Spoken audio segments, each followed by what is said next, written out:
I mean, I'd say the first time you see the fish is the most exhilarating part. And then when you actually get the bite, it's even more exciting because, you know, you've actually got a chance to catch him.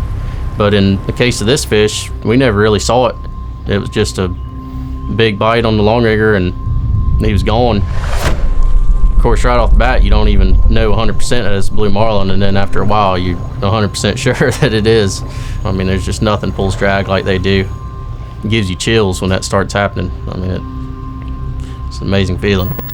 Okay, here we go. Man, look at the size, the width of the tail.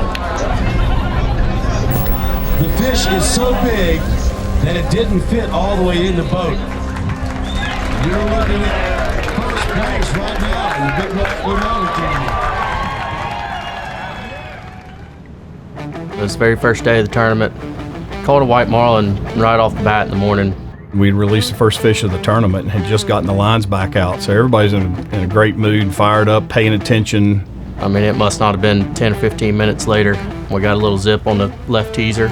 Looked back there, didn't see anything. And all of a sudden, left long rigger just went off. And I mean, it was gone quick. It never jumped. It just was going deep, real long runs. Everybody was kind of on pins and needles, just hoping we get a chance to see it. At first, the fish would run off 100 yards and we get 100 back. He'd run off 300 and we get 200 back. And even after about 3 hours into it, the fish made a giant 300, 400, 500 yard run that we weren't even sure he was going to stop. The eye catcher had a fish on, and I believe they caught it in about 20 minutes or so. And I remember hearing on the radio that, you know, it was 113 inches. I was like, well, daggone, that's going to be a nice fish. It'll be hard to beat. So we started planing him up, get an inch at a time, then we'd start getting a foot at a time, and we'd start getting 2 or 3 feet at a time. And finally, the double line came up out of the water, and I saw him pop up right behind the boat. And a guy was standing beside me in the bridge that's fished with me for many, many years. And I just turned to him at that moment and said, we just won the big rock.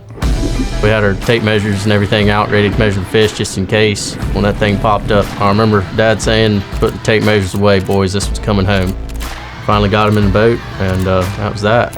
Okay, here we go. I can see the tail hanging out of the tube door right now. And when we turned that corner to back into that slip, there were just not only thousands of people there, but other fishermen and friends were there, and it was just an amazing experience to have that opportunity to weigh that fish in front of all those people. I think the Big Rock is one of the premier tournaments in the world. I've fished it for many, many years. I've placed in it in a number of different levels, but I'd never won it before. It's a once-in-a-lifetime experience to have that kind of fish in the Big Rock. It's a feeling you can't replicate. Congratulations, Captain. Tell us about your day. Well, it was pretty nerve-wracking, I'll tell you. It was we took a lot of line and we get a lot back, and we take a lot more and we get a lot back, and we weren't really sure how big it was, but we knew the way it was acting, it was going to be a nice fish. Hey, how about it for the crew on the Inspiration?